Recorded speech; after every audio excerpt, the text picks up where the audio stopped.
estamos conectados con Carlos Caro, abogado penalista. Carlos, muy buenos días, gracias por atendernos. ¿Qué tal, Nicolás? Buenos días, un gusto saludarte. Yo llamaba la atención sobre que es la primera vez que ocurre lo que está ocurriendo hoy. Es decir, en todas las oportunidades anteriores en que se han levantado cargos contra presidentes en funciones, se ha optado por no investigarlos, o en todo caso por postergar las investigaciones al término de su mandato. Y esto es lo que ha aprovechado el abogado Benji Espinosa para plantear una controversia constitucional, ¿no es cierto? Si lo que se está haciendo, digamos, corresponde o no. ¿Cuál es tu juicio? Nunca se ha investigado a un presidente en funciones. Es la primera vez que esto sucede, y es que la Fiscalía ha manejado una interpretación del artículo 117 de la Constitución en el sentido que tú ya has mencionado. La Carta Magna no prohíbe investigar al presidente, solamente prohíbe acusarlo durante su mandato. No es lo mismo acusar que investigar. Para que el público entienda, la acusación es la fase 3 del proceso. La investigación es la fase 1, recolectar la prueba. Una vez que se recolecta la prueba en la etapa preliminar, etapa 2, preparatoria, el fiscal, con todo ese bagaje probatorio que en la recopilación puede tardar 2 o 3 años, podría ser que pase a la etapa 3, que es la acusación. Eso es lo que prohíbe la Constitución. La Constitución no prohíbe investigar.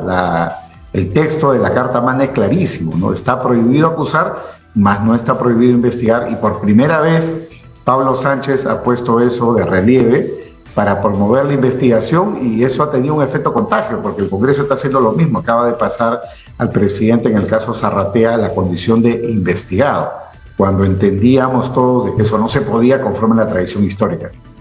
Ahora, el presidente, es decir, la tutela de derecho que ha presentado Benji Espinosa no detiene el proceso, ¿no es cierto? Le está reclamando lo que están haciendo no es correcto, y ha anunciado además que si pierden esta primera instancia iría a una apelación a una sala suprema, e incluso iría al Tribunal Constitucional. Sin embargo, ninguno de estos recursos detiene el proceso.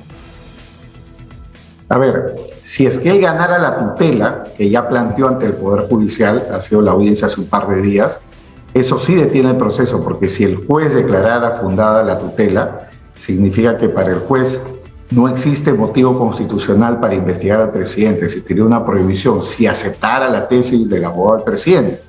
Muy bien, entonces si gana la tutela, el caso se paraliza.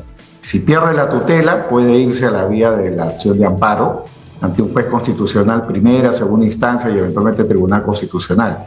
Si gana ese amparo, también se detendría la investigación, ¿no? Pero yo creo que en verdad, y a estas alturas del partido, es poco probable que la Corte Suprema paralice la investigación. Si el juez hubiera querido paralizar la declaración del presidente del día de hoy, hubiera podido resolver el miércoles en audiencia, o hubiera podido emitir la resolución el mismo miércoles, jueves o viernes. En verdad, cuando un juez tiene la convicción de que una tutela es fundada, justamente porque la tutela es un mecanismo de protección urgente ante una arbitrariedad de la Fiscalía, después ya lo hubiera declarado fundada, cosa que no ha pasado hasta este momento. Ahora, el problema es que esta investigación sobre el presidente tiene una carga política muy alta, ¿no? Y de lo que se trata, es decir, yo creo que a los peruanos lo que nos interesa es la verdad. Es decir, si el presidente está involucrado, las consecuencias de esa información son clarísimas, ¿no? Sin embargo, de lo que se trata es de que la investigación se realice de una manera adecuada, ¿no? Actuando todas las evidencias que están presentadas hasta hoy. A mí me ha llamado la atención, por ejemplo, que una declaración del abogado César Nakazaki que representa a la señora Carolyn López, poco menos que defiende a Castillo, ¿no? Que dice que Carolyn López no está acusando a Castillo. Bueno, Carolyn López tampoco está acusando a Pacheco, entonces al final uno no sabe en qué consiste exactamente su colaboración eficaz a estas alturas, ¿no? ¿Acusa a quién? A la gente del Ministerio de Transportes.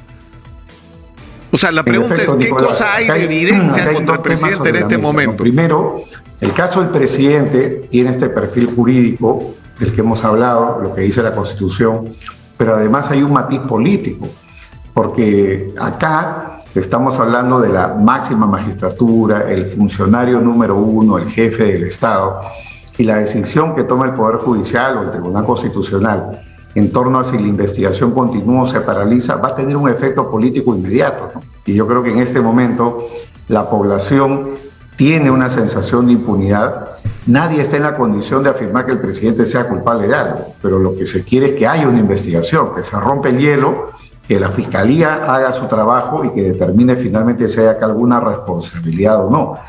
Lo otro que has mencionado es un tema también fundamental y yo creo que este es un defecto grave del sistema, porque acá tenemos colaboraciones eficaces en dos fiscalías respecto de hechos que se cruzan. Por un lado está la fiscal Cesenarro y por otro lado está la fiscal Taquire, que ve lavado de activos. Cesenarro ve corrupción.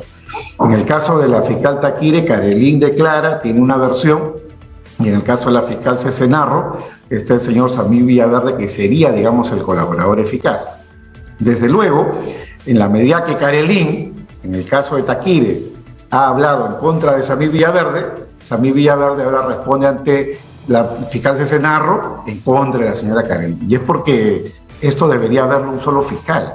El hecho de partir en dos la investigación de un caso que es uno solo, lavado y corrupción, genera pues estas contradicciones, estos cruces, que lo único que hace es debilitar la investigación, no la fortalece. Tiene dos colaboradores eficaces que, más allá de las verdades que digan, porque la colaboración eficaz es el reino de la mentira y la verdad, más allá de las verdades también pues cada uno va por su lado, cada uno tiene sus propios intereses e incluso podrían haber, hablo potencialmente, ánimos de revancha, ¿no? Porque uno puede decir, si la señora habló en contra mía, yo también voy a hablar en contra de ella para que todos estemos en la misma mesa. Ahora, y creo que eso es lo que se está produciendo acá. Ahora, hay otro tema que es bien delicado, es decir, yo creo que la prensa ha cumplido un papel fundamental en que no haya impunidad en el Perú.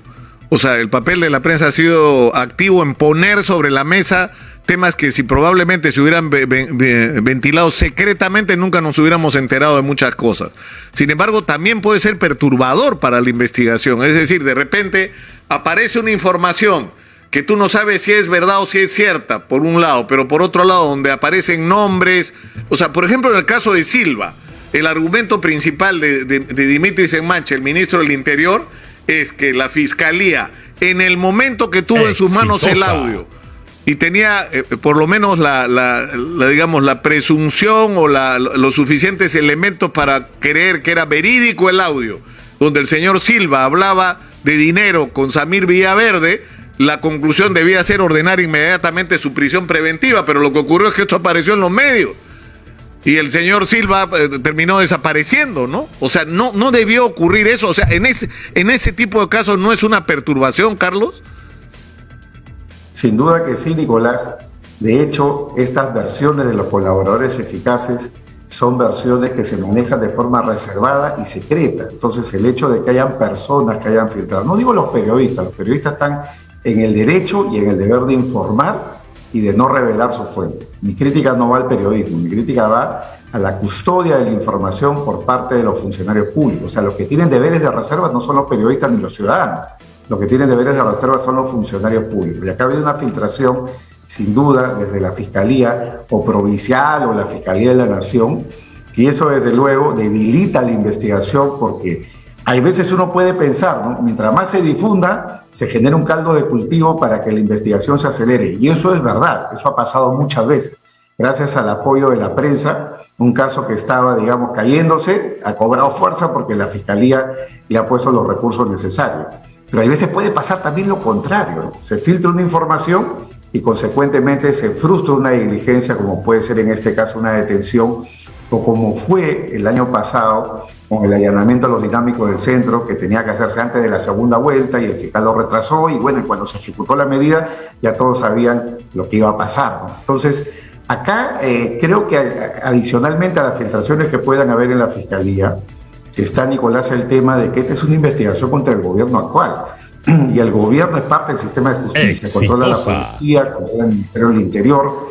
Entonces, en cierto modo, el gobierno es juez y parte, y eso es algo que puede significar peligro procesal, porque ya lo ha dicho la Corte Suprema en su momento y el Tribunal Constitucional. En el caso Keiko Fujimori, cuando ella tenía una mayoría en la bancada, incluso el TC llegó a considerar de que eso podía ser peligro procesal y la liberaron porque ya había perdido la mayoría en el Congreso, ya no tenía el control, digámoslo así, del Congreso.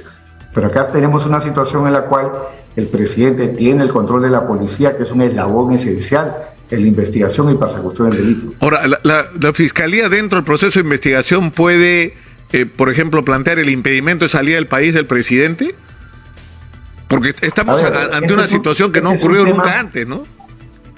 Este es un tema absolutamente inédito, ¿no? Como hemos señalado, y tú bien lo has puesto de relieve, es la primera vez que se investiga un presidente en funciones.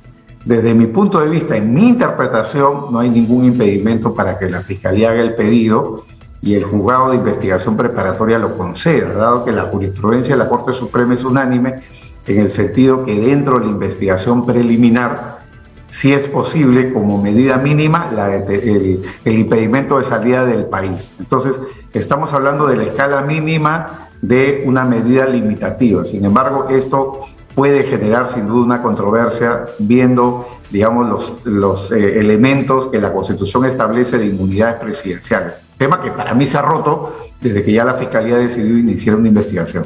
En 30 segundos, Carlos, ¿el presidente puede guardar silencio hoy? Sentarse ante el fiscal y ante cada pregunta decir no voy a responder, no voy a declarar, no, ¿lo puede hacer? Sin duda que sí, él es un imputado y como tal tiene derecho a guardar silencio, Nicolás. Muchas gracias a Carlos Caro, abogado penalista, por estar con nosotros esta mañana. Muy gentil.